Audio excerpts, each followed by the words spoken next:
Good morning students. आशा करती हूँ कि आप सभी सकुशल होंगे। आज अपने फर्स्ट सेक्शन में आगे बढ़ते हुए हम बात करेंगे भारत की जलवायु, ऋतुओं की और उनसे संबंधित जो विशेषताएं हैं उनकी। देखिए, हम जब भारत की बात करते हैं तो भारत में हम सबसे पहले बात कर चुके हैं, बहुत सी डाइवर्सिटीज़ हैं, विविधताएं बहुत हैं। तो अगर हम जलवायु की दृष्टि से भी बात करें तो हम भारत को एक समान जलवायु की दृष्टि से नहीं देख सकते। भारत में कई ऐसे फैक्टर्स हैं जो भारत की जलवायु में विषमता के कारण बनते हैं। अगर हम बात करें तो उत्तर की ओर अगर देखें हम, चूँकि कर्क रेखा जो देश के एक भाग से गुजर रही है, मध्य भाग से गुजर रही है, उसके उत्तर का भाग और दक्षिण का भाग, उत्तर पश्चिम में जहाँ थार का विशाल मरुस्थल है, जहाँ वर्ष भर वर्षा 25 सेंटीमीटर से भी कम होती है, वहीं दूसरी ओर उत्तर पूर्व में चेरापूंजी जैसे स्थान भी है जहाँ पर 1000 सेंटीमीटर से भी ज़्यादा वर्षा होती है। इसी तरह कश्मीर, लेह जैसे क्षेत्र हैं जहाँ पर तापमान -45 डिग्री सेल्सियस तक भी जाता है। तो श्रीगंगानगर राजस्थान के जो भाग हैं जहाँ पर उच्चतम तापमान कई बार 50 डिग्री सेल्सियस तक भी अंकित किया जाता है। तो भारत में जलवायु की दृष्टि से अनेक विविधताएं देखने को मिलती हैं। यहाँ की जलवायु को प्रभावित करने वाले कई कारक, जिनमें हिमालय की स्थिति बहुत महत्वपूर्ण है। हिमालय की जो अवस्थिति है वो इसे महाद्वीपीय जलवायु का रूप देती है, क्योंकि शीतल उत्तर से आने वाली जो शीतल वायु हैं उनसे बचाव होता है, जबकि दक्षिण में हिंद महासागर की उपस्थिति इसे महासागरीय जलवायु, निकट जो तटीय भाग हैं वहाँ पर कोस्टल क्लाइमेट को जनरेट करती है। इन सब वैविध्य के बावजूद, इन सब विषमताओं के बावजूद अगर एक समरूप होकर अगर भूगोलवेत्ताओं ने अगर एक कंसेंसस क्रिएट किया, एक संवेद स्वर में अगर कहा, तो ये माना गया कि भारत की जलवायु वास्तव में उष्ण मानसूनी जलवायु का एक आदर्श उदाहरण माना जा सकता है। आगे बढ़ने से पहले हम एक चीज़ और यहाँ पर मैं डिस्कस करना चाहूँगी जो कि बहुत महत्वपूर्ण है, कई बार बेसिक कंसेप्ट के हिसाब से भी, नेट के हिसाब से भी। Climate, difference between climate and weather. Climate यानी जिसे हिंदी में हम जलवायु कहते हैं, और वेदर जिसको हम मौसम के रूप में जानते हैं।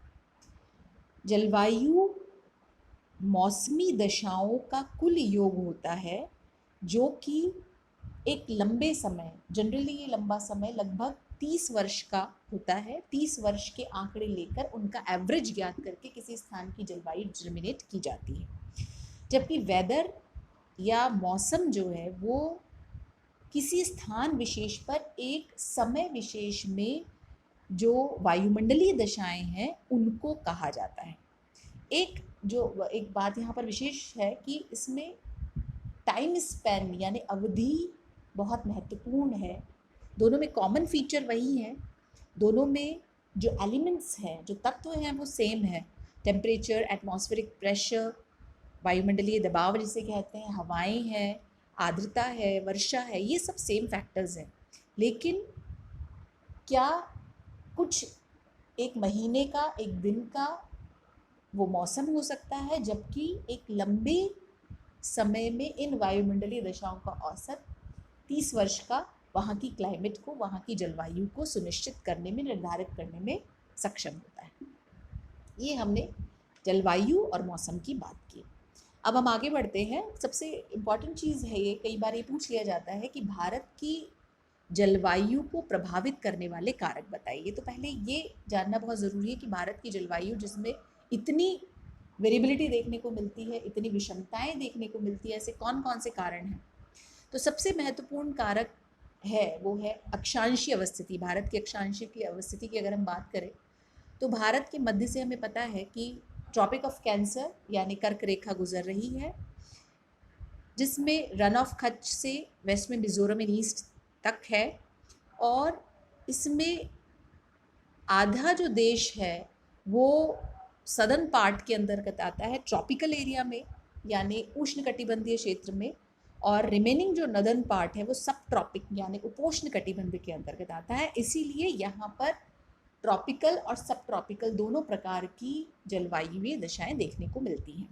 दूसरा आता है एल्टीट्यूड, यानी जो अगर हम भारत के संदर्भ में नॉर्थ की तरफ अगर हम बात करते हैं तो उत्तर की तरफ कई ऐसे पर्वत हैं जैसे जिनकी एवरेज हाइट 6,000 मीटर औसत ऊंचाई है, और जबकि दूसरी तरफ हमारे यहाँ ऐसे भी क्षेत्र हैं जिनकी ऊंचाई 30 मीटर माध्य समुद्र तल से 30 मीटर के आसपास है।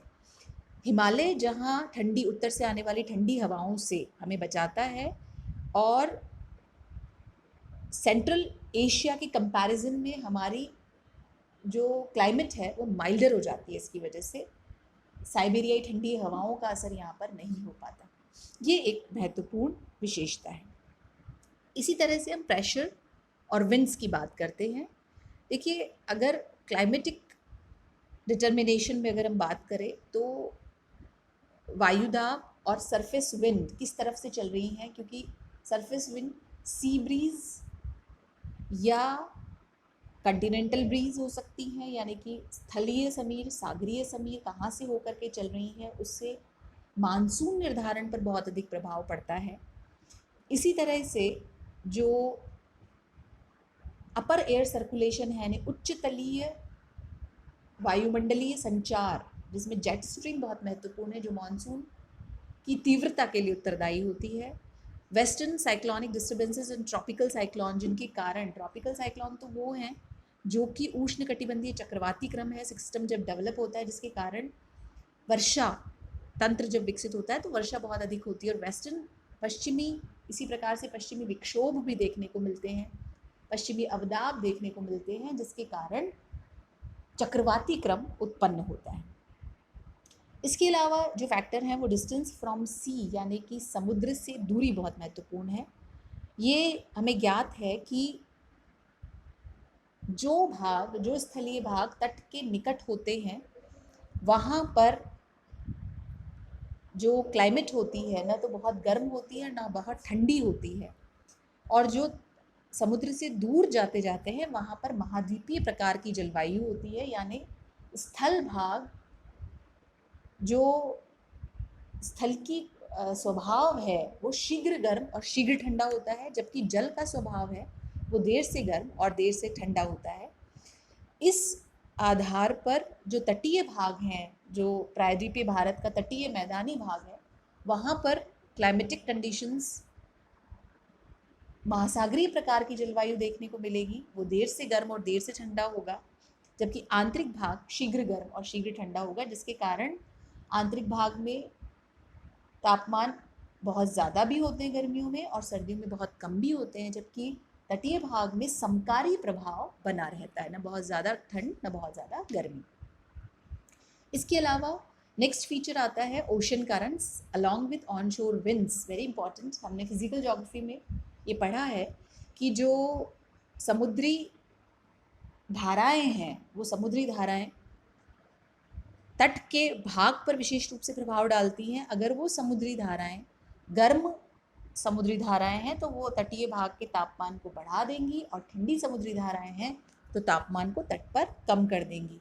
और ये निश्चित रूप से प्रभावित होती है विंड्स यानी कि पवनों के प्रवाह के द्वारा भी। रिलीफ बहुत इंपॉर्टेंट है। जो हाई माउंटेन्स बैरियर्स हैं वो प्रेसिपिटेशन के लिए यानी वर्षा के लिए, जैसा कि आपको ध्यान होगा पर्वतीय वर्षा हमने पढ़ी है, यानी कि जो वाटर लेडन विंड्स हैं यानी जल से आर्द्रता से भरी हुई, जैसा कि हम जब मॉनसून की बात करेंगे तो इसे बहुत गहनता से बात करेंगे। जैसे हिंद महासागर से होकर के जो मॉनसूनी पवनें आती हैं वो पर्याप्त मात्रा में नमी लाती हैं, तो सबसे पहले जो पश्चिमी घाट पर ये टकराती हैं तो इस पर्वतीय भाग से टकरा करके ये ऊपर उठना शुरू करती हैं। एडियाबेटिक रेट से यानी रुद्धोष्म दर से ये ठंडी होती हैं, और जब इनकी आर्द्रता, सामर्थ्य और निरपेक्ष आर्द्रता यानी कि अगर हम कहें सापेक्षिक आर्द्रता 100% हो जाती है तो ये वर्षा करती हैं। तो ये जो इन बैरियर्स की वजह से, रिलीफ के बैरियर की वजह से, पर्वतों के बैरियर की वजह से पवन, आर्द्रता युक्त पवन जब ऊपर उठती है तो तापमान कम होता है और सापेक्षिक आर्द्रता 100% होती जाती है, और इसकी वजह से वर्षा की संभावना बढ़ती जाती है। तो ये बहुत महत्वपूर्ण भूमिका पर्वतीय वर्षा के लिए अदा करते हैं। नेक्स्ट आता है कि हम अगर सीजन्स की बात करें भारत में, तो हमें पता है कि मेन जो सीजन्स हैं वो 4 सीजन्स हैं। Winter December to March, summer या pre monsoon April to June.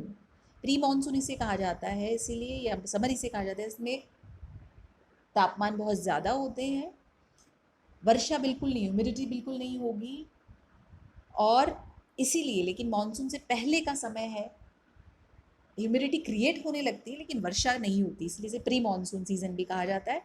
Next आता है मानसून या रेनी सीजन, जुलाई टू सितंबर, और ऑटम सीजन अक्टूबर टू नवंबर। मानसून रिट्रीट सीजन भी कहा जाता है, मानसून के लेट लौटने का समय भी इसे कहा जाता है। कुछ कैरेक्टरिस्टिक्स हम देखते हैं सीजन्स की। अगर कोल्ड वेदर सीजन की हम बात करते हैं तो हमें पता है जैसे कि ये इसका कारण है कि चूँकि जो सन रेज हैं वो नॉर्थ इक्विनॉक्स में तिरछी हो जाती हैं और सदर्न इक्विनॉक्स में सीधी होती हैं, इसीलिए कोल्ड वेदर, और चूँकि तिरछी सूर्य की किरणें पड़ने के कारण जो टेम्परेचर है वो जनरेट नहीं हो पाता और कोल्ड वेदर बनता है।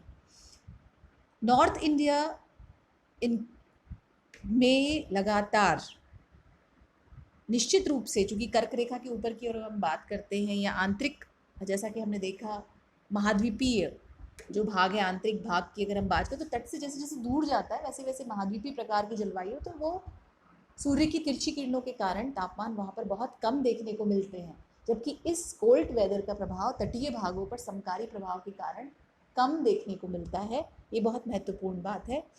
इस समय जो मौसमी दशाएं हैं, चूँकि विशेष बात यह है कि तापमान कम होने से, आपको ध्यान होगा फिजिकल ज्योग्राफी में पढ़ा है कि तापमान जब कम होते हैं तो वायुदाब उच्च होता है, और उच्च वायुदाब, क्योंकि जो वायुमंडलीय परतें हैं वो निकटता के कारण उनका दाब भूमि की प्रति इकाई क्षेत्रफल पर ज़्यादा होता है, तो उच्च वायुदाब मिलता है, और उच्च वायुदाब के कारण हवाएं नहीं चलती, बहुत ही प्लीजेंट मौसम कोल्ड वेदर कंडीशंस में देखने को मिलता है। कभी कभी यहाँ पर कुछ साइक्लोनिक कंडीशन अगर बन जाती है, कुछ अगर कह सकते हैं कि अगर भूमध्य सागरीय क्षेत्र से कई बार जो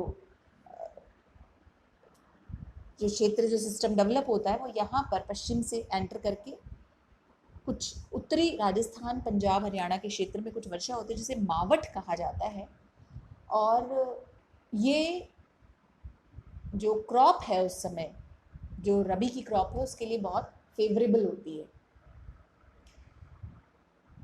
इस ओवरऑल अगर देखा जाए तो आप ये ध्यान रखें कि तापमान कम है उत्तरी भारत में, दक्षिणी भारत में समकारी प्रभाव है, तापमान बहुत ज़्यादा कम नहीं हो पाते कोस्टल अपीयरेंस के कारण, तटीय प्रभाव के कारण, और वायुमंडलीय दशाएं लगभग शांत रहती हैं, मौसमी परिवर्तन बहुत कम देखने को मिलता है, और वायुदाब उच्च होता है। यदा कदा जो वर्षा होती है वो भूमध्य सागरीय क्षेत्र से आने वाले सिस्टम की वजह से होती है, जिसे मावठ कहा जाता है। नेक्स्ट, हॉट वेदर जब हम बात करते हैं, मार्च टू मई का जो टाइम है, इसमें सनरेज जो है वो धीरे धीरे, जैसा कि हमें पता है कि 21 मार्च से इक्वेटर पर आती है और 23 जून तक आते आते बिल्कुल ट्रॉपिक ऑफ कैंसर पर सीधी पड़ने लगती हैं, तो इस वजह से जब शिफ्ट होती हैं तो धीरे धीरे टेम्परेचर बढ़ता जाता है, क्योंकि सनरेज सीधी आ रही हैं तो टेम्परेचर जनरेट हो पाता है।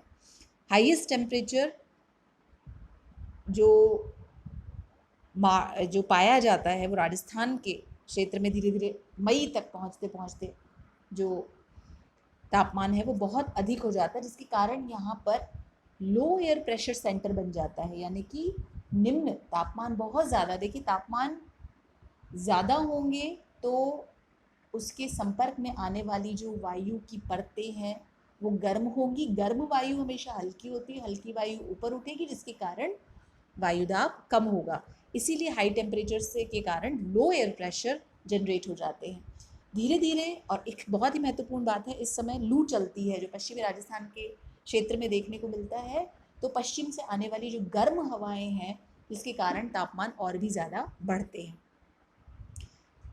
नेक्स्ट, अब जब हम बात करते हैं जून से, देखिए केरल कोस्ट से जो मॉनसून विंड है वो दक्षिण पश्चिमी मॉनसून जो कि हिंद महासागर से जनरेट होता है, केरल पे सबसे पहले आता है। और ये चूँकि दक्षिण पश्चिमी दिशा से आता है इसलिए इसे साउथ वेस्ट मॉनसून कहते हैं। पश्चिमी घाट से टकरा करके दो भागों में डाइवर्ट हो जाता है, ये दो भागों में बाइफरकेट हो जाता है। एक पश्चिमी घाट के सहारे ऊपर की ओर यानी कि अरब सागर के पैरेलल चलती है, बॉम्बे, ये इधर पश्चिमी घाट के पूरा पैरेलल चलते हुए बॉम्बे तक पहुंचती है, फिर अरावली से पैरेलल जाते हुए हिमालय तक स्ट्रक करती है। जबकि दूसरी जो शाखा है वो बे ऑफ बंगाल यानी बंगाल की खाड़ी के सहारे जाते हुए जो मेघालय का भाग है वहाँ पर सीधे जाकर के हिट करती है, जिसके कारण वहाँ पर सबसे ज़्यादा, क्योंकि इतनी ज़्यादा वाटर लैडन हो जाती है, तब तक ह्यूमिडिटी लैडन हो जाती है, बहुत ज़्यादा पर्याप्त मात्रा में वहाँ पर वर्षा करती है। फिर हिमालय के पैरेलल ये पूर्व की ओर आगे बढ़ते हुए जो तलहटी का भाग है वहाँ पर सारा वर्षा करता है। जहाँ जहाँ जैसे जैसे स्थानीय कारक हैं, रिलीफ फीचर्स हैं, वहाँ वहाँ वैसा वर्षा का स्वरूप इस मानसून के कारण देखने को मिलता है।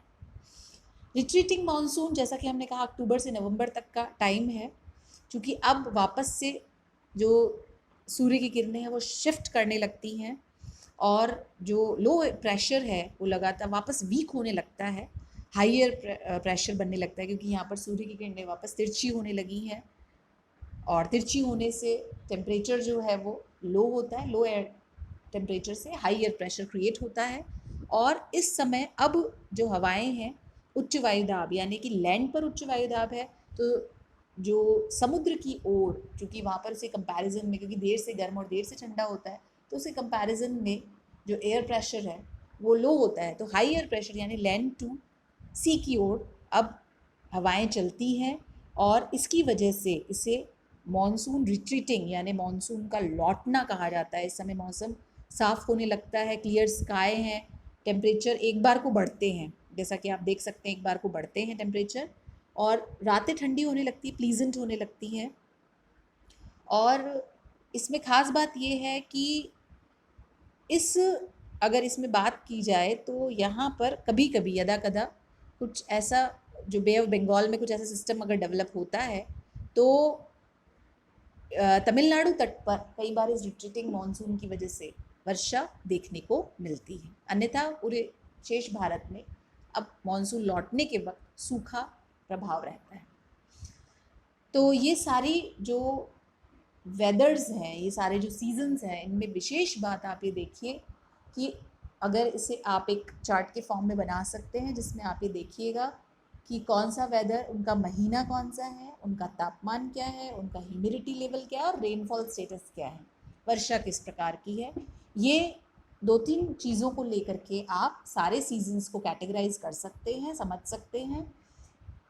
अब नेक्स्ट जो वीडियो होगा हम उसमें बात करेंगे जो मॉनसून है, very important monsoon, Indian monsoon बहुत कॉम्प्लिकेटेड माना जाता है, सरल नहीं है। इससे संबंधित जो अलग अलग अवधारणाएं रही हैं, सरल से लगाकर जटिल तक जो अलग अलग कंसेप्ट्स रहे हैं अलग अलग जोग्राफर्स के, मेट्रोलॉजिस्ट के, उनको हम नेक्स्ट वीडियो में डिस्कस करेंगे। इनके आप नोट्स बना लीजिएगा। भारत की अगर प्रश्न बनता है तो वो इस प्रकार से बन सकता है कि भारत की जलवायु निर्धारक कारकों का वर्णन करते हुए भारत की विभिन्न ऋतुओं और उनकी विशेषताओं पर भौगोलिक लेख लिखिए या उनका वर्णन कीजिए। नेक्स्ट वीडियो में मॉनसून और उससे related concepts. Thank you and take care.